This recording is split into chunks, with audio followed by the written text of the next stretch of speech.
is very important in the life of every human being. Skill acquisition is the ability to be trained on a particular task or function and become expert in it. Today, there are many unemployed graduates in the country.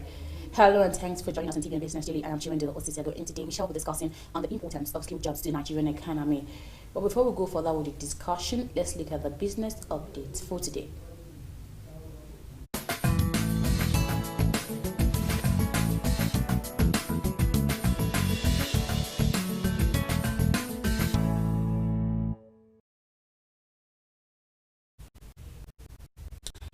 The Naira on Tuesday traded at 472 Naira to the dollar at the parallel market as foreign exchange scarcity persisted. The exchange rate was 440 Naira per dollar in the parallel market in June, and operators have continued to demand for the immediate unification of the multiple exchange rates in the country. The senior partner, regulatory and technology strengthening partners, Ben Joel, said the more worrisome issue was that the gap between the various exchange rates operating in Nigeria created opportunities for highly connected individuals. He worried that some people did not need to work to make billions of Naira because they could simply obtain foreign currency at the official rates and sell on the black markets. The Nigerian bus on Tuesday closed lower to reverse the previous day gain as bears regained their grip following the sell-off that had been persistent on the equities market. Market breadth closed negative as Total Oil Nigeria and 16 other losers to close the trading section on the negative. Consequently, the all share index dipped to 133.45 basic points or 0.54% to close at 24,650.16 index points as against 24,783.61 recorded the previous trading section. Further analysis of the day's trading showed that in percentage term, Berger Paint PLC and Mutual Benefit Assurance PLC tapped the day's gainer table with 10% each to close at 6 Naira 5 kobo and 22 kobo per share respectively. The Nigerian National Petroleum Corporation has signed a $1.5 billion prepayment deal led by Standard Chartered and backed by two oil traders, Vito Group and Maxtrick Energy, Reuters reported on Tuesday. Quoting sources said to be close to the development, the report said the deal provided Nigeria with much needed cash after its finances were hit by the oil price crash in April as COVID-19 lockdown erased nearly 1/3 of global oil demand. The financing package called Project Eagle was also backed by the Africa Export-Import Bank and United Bank for Africa. Vito and Maxtrick will each get 15,000 barrels per day of crude as repayment over 5 years starting in August. According to Reuters, Matrix Nigerian traders confirmed its participation in the deal. The liquidity crisis in the nation's power sector has taken a turn for the worse as payments to generation companies for the electricity produced and fed into the national grid has slumped to 14.55%. The Nigerian Bulk Electricity Trading PLC failed to pay the Egbin and 24 other power stations a total of 181.39 billion naira from January to April this year. Data obtained from NBET and Monday showed the government-owned NBET buys electricity in bulk from Gencos through power purchase agreements and sells through vesting contracts to the distribution companies, which then supplies to the consumers. The total power generation in the country stood at 3,341.2 megawatts as of 6 a.m. on Sunday, with 10 of the 27 power plants on the national grid being idle, according to the Nigeria Electricity System Operator. And that's the business news on Television Nigerian. I am Chiwendu Osisiago. Let's take a quick break. We'll be back shortly.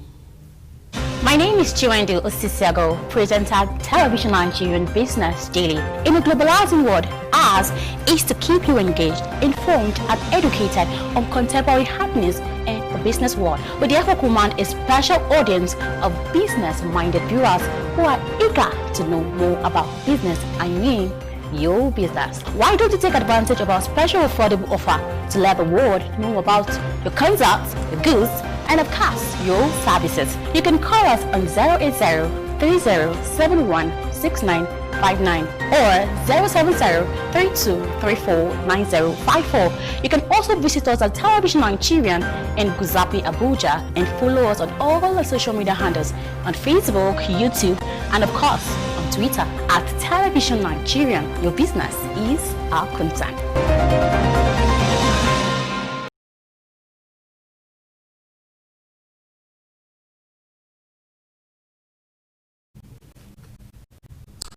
Thanks for staying with us, and if you're just joining us, it's Nigerian Business Daily. Like I said earlier, we shall be discussing on the importance of skilled jobs to the Nigerian economy. Of course, my guest is here in the studio.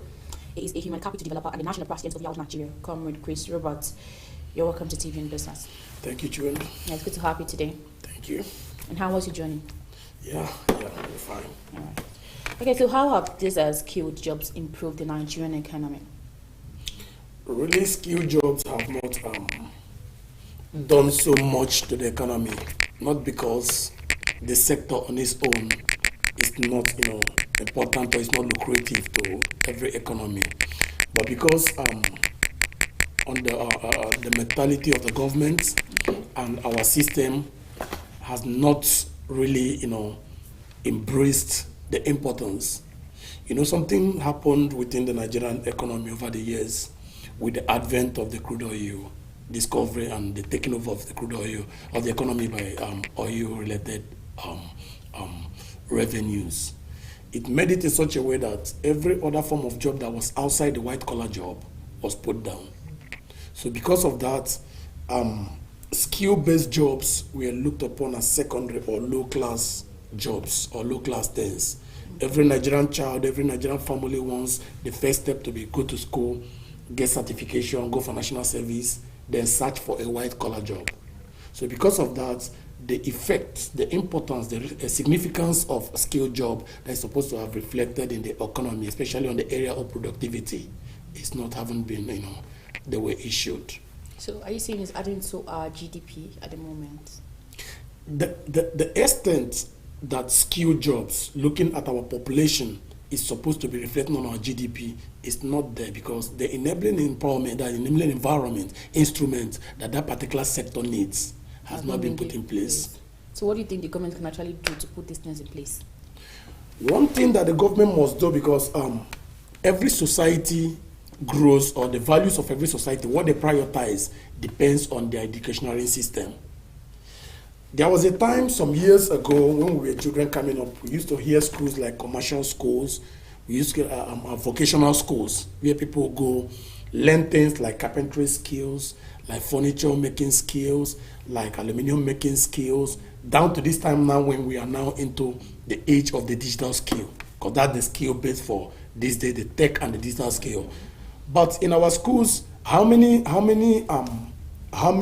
technical schools are choice schools for people now?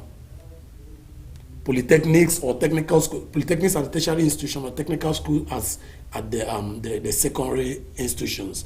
People want to maybe go to the likes of the Queen's College, the King's College, the economic colleges, go to some of these private schools, the high-grade private schools and all that. That's where everybody wants their children to go now, or at most send them outside the country to go study out. Nobody actually want to look at the areas of this skill, these skills. Even in the secondary schools, I don't know if they still have what we call introductory technology, Introtech. We had Introtech when I was in secondary school. We did things like, I don't know if those things are still functional today. Those are the things that give you the base of the foundation for these skills that people later embrace and become very productive to, the system. So the government on its own, much have not been done. Little was put in place with the National Youth Service, this thing, when they have some of these vocational skills things. But a one-year program will not be equated to 17 years of intensive learning that somebody have put through the academic process. Okay. So if there was something that the government was supposed to do, it has to start from the educational system, even from the primary schools. If you need to learn musical skills, if you need to learn carpentry skills, if you need to learn plumbing skills, if you need to learn skills that are digital, you pick them up from those places. So as at the time they are coming out, I keep saying this thing of the tertiary institutions, you would have known that they've gotten used to these things and they can actually create jobs for themselves or become productive. And that's the reason why you see The number of graduates Nigerian universities graduate annually, very close to 500,000, 493,000 graduates per year. And the number of people that we pass out, at least in the last 3 years from the NYSC, about 380-something thousand people also that pass out to the national service. It doesn't reflect on the GDP. We don't see it on the GDP. We don't see that increment. So we always see is the unemployment market where you see the weights. People are searching for jobs, unemployment is rising, graduates are coming out, the jobs are not there. So if actually there was something done in this sector, it would have been reflected on the area of productivity and what we give out there. Okay, looking at the digital skill job we talked about and the white collar job, which is more relevant now to the Nigerian economy? At this point, everybody should understand that we've come to the age where what you study does not matter. Recently, there was an executive order by the U.S., the president of the U.S., that tends to prioritize skill jobs over certificate in government hiring. Okay. And that is why in the system there with the Western world, they don't ask you what did you read or what did you study.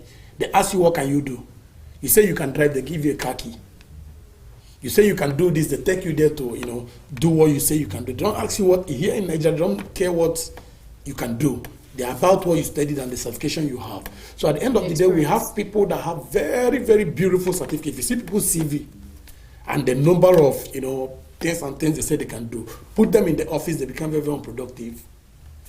Yes, so as it is now, I will always keep saying it that skill-based jobs or digital skill in this age pays more than any white-collar job you might think about. And that is the reason why the billionaires of the 21st century are not suit and tie wearing corporate workers, but t-shirts, sneakers, backpack, and jeans wearing techno entrepreneurs. No, the popular saying that people are always saying that you cannot build a house or own a car through salary. I don't know how true is that. When you want to be rich, I wonder how you can be rich through the salary system, especially with the system we have here. Somebody was employed into civil service in 1982, which started because he's a graduate then, and they started paying him a salary of 500 naira. And 500 naira was worth $725 then, in 1982. The person retired sometime in 2015 or 2016, and his salary was worth 180,000, was paid 108,000, 185,000 as at the time he was, retiring. If you convert 180,000 to dollars, it became $500. So the person started his career, 35 years career, with $725 and ended it with $500 something. So that looks more like he was making movements, but not actually showing any progress in it. So that's the case of a salary earner in Nigeria. You look at your salary, you know how much you're being paid, and you look at some business people that can comfortably go out there, build houses, buy houses, 20 million, 30 million. How many years will you need to work and save salary and eat and do other things to actually be able to get this thing, to get that? So if you say salary jobs and you say people that practically is almost, unrealistic. But it's not a bad idea, The white collar job, don't condemn it to totally. No. You see, the economy is a system. Everybody must play his own role. But the mentality we must do away with is the mentality that before you could amount to anything significant in a system, you must belong to one office, answer sir, or be one boss somewhere or the other. That is what has pulled Nigerian down. That is what has crippled our economy the most. That is what has incapacitated the potential, the ingenuity of the average Nigerian person. Okay, so how has this skilled job produced millionaires in Nigeria?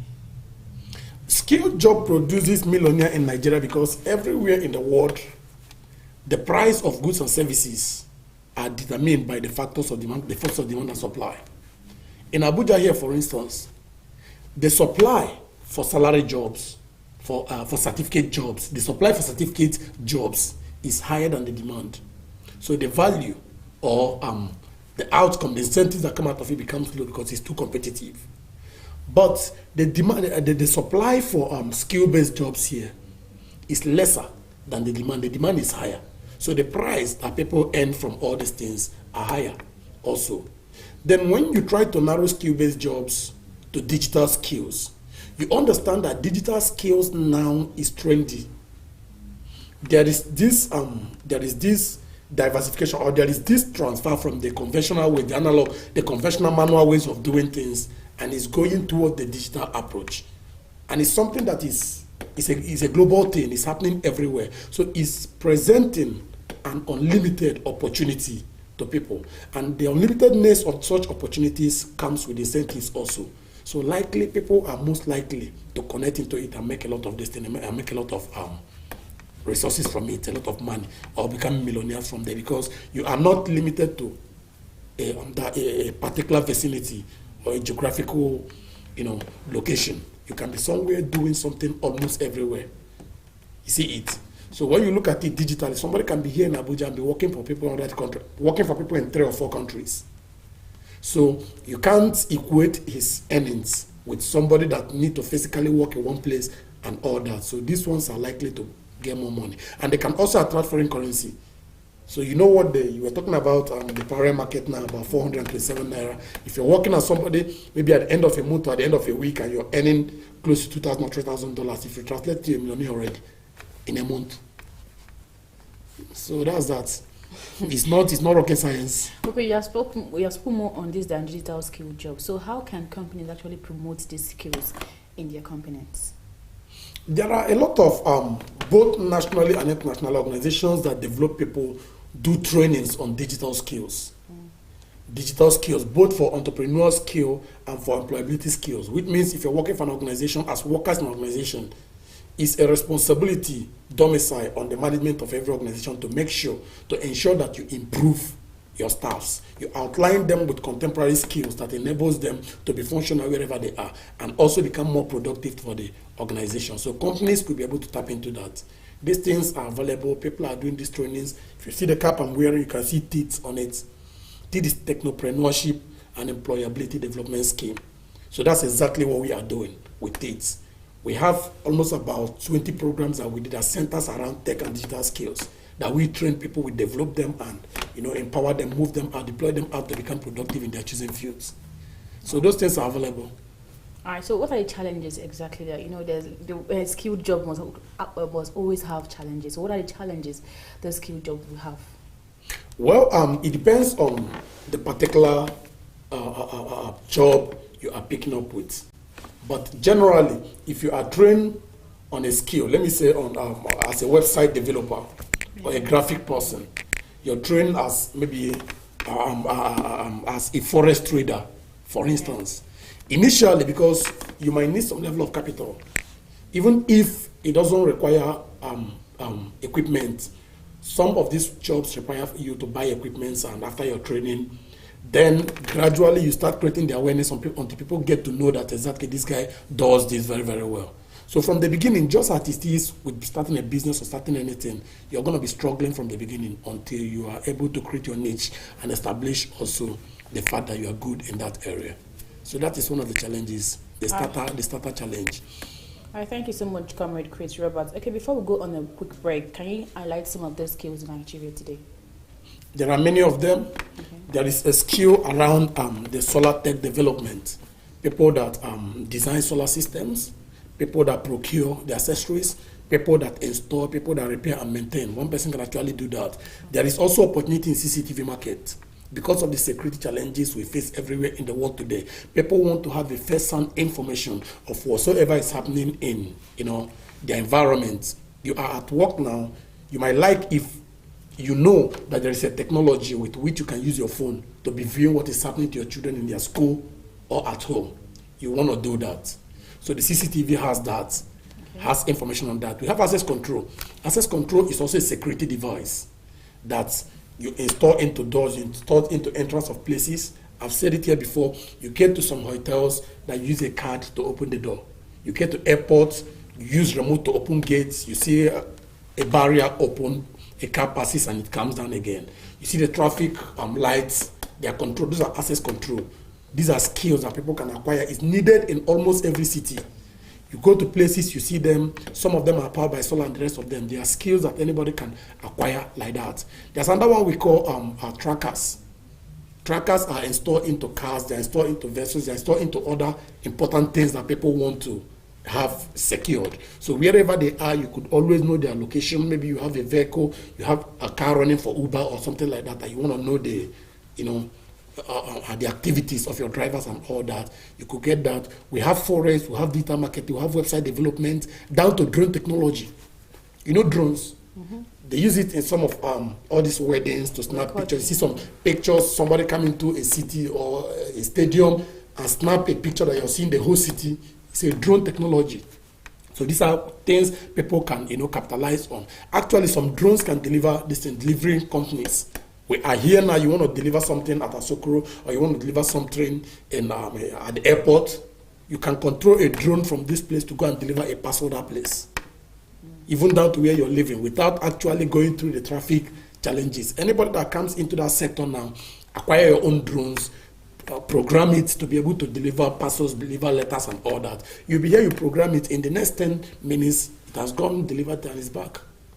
That's under opportunity in that area.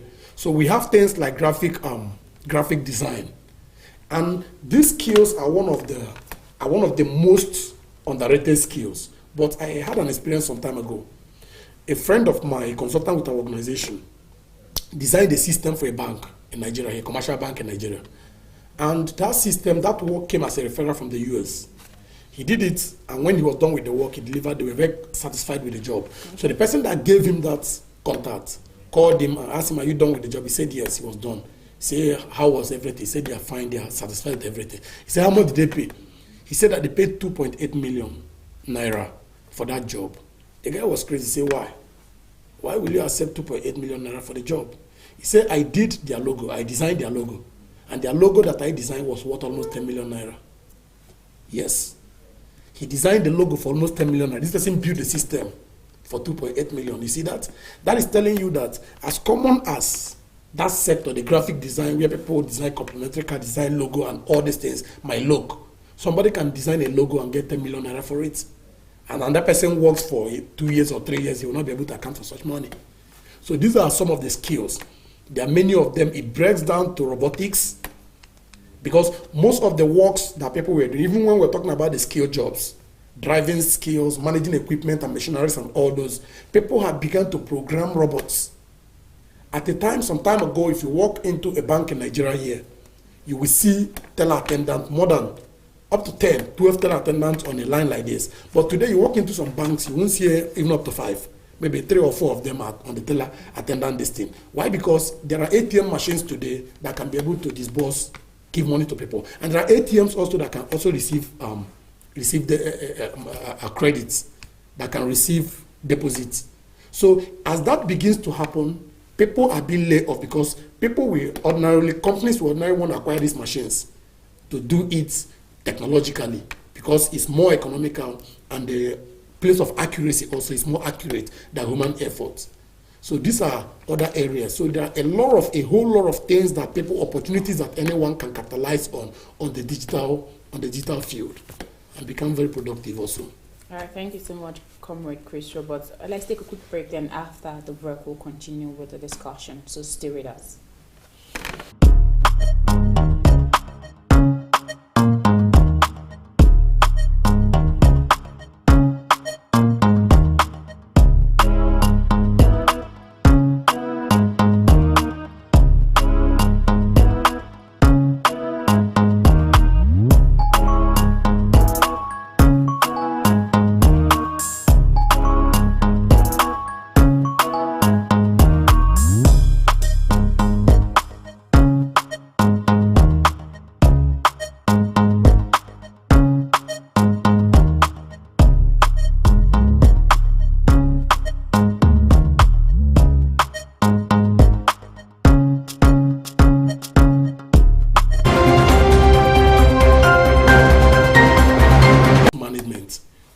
Things that you need to go through the formal education to be able to acquire.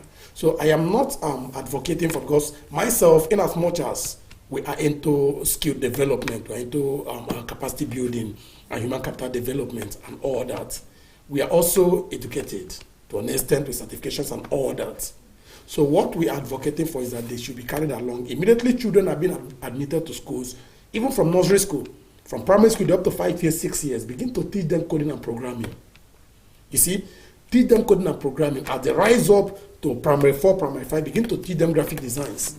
So when they progress to secondary school, at secondary school, the way we do things that we do inter-house sports to bring them into sports things, also indoctrinate, bring them into this realm of the digital, this thing, because that is the life we are moving into today. So that we don't have a whole lump of population that we have to be dependent on other societies or other economies for almost everything.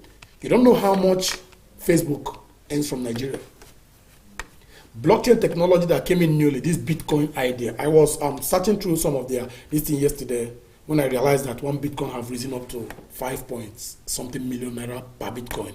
And Nigeria, South Africa, and either the US are the highest, people with the highest growth and involvement in these things. And these things are coming from other economies because our own people have not been prepared or have not been positioned to leverage into this. Okay.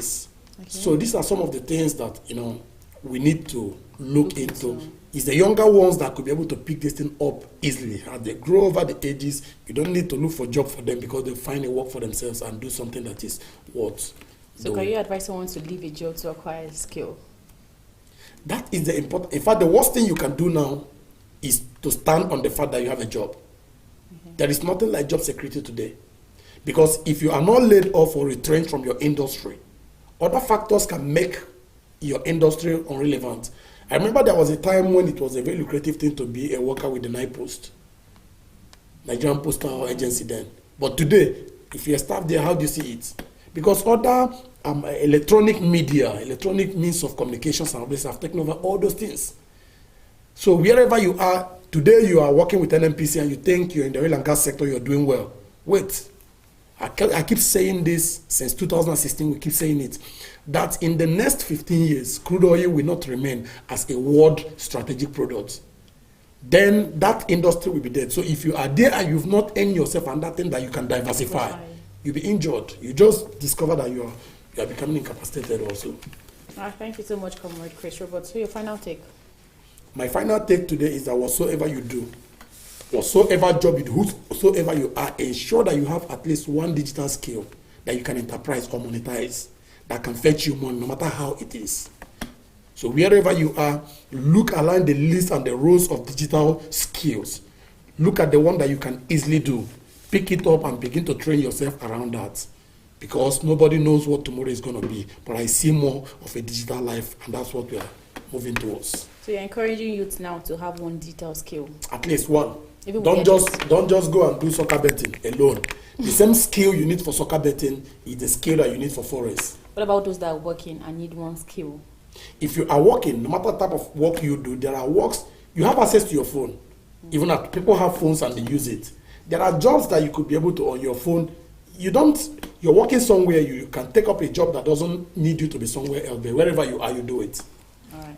That's a skill. All right, thank you so much, and I hope the youth have learned from you today. At least they should get one digital skill for them to survive in the economy. Thank you so much. That one, then the third person. When you're broke, you know.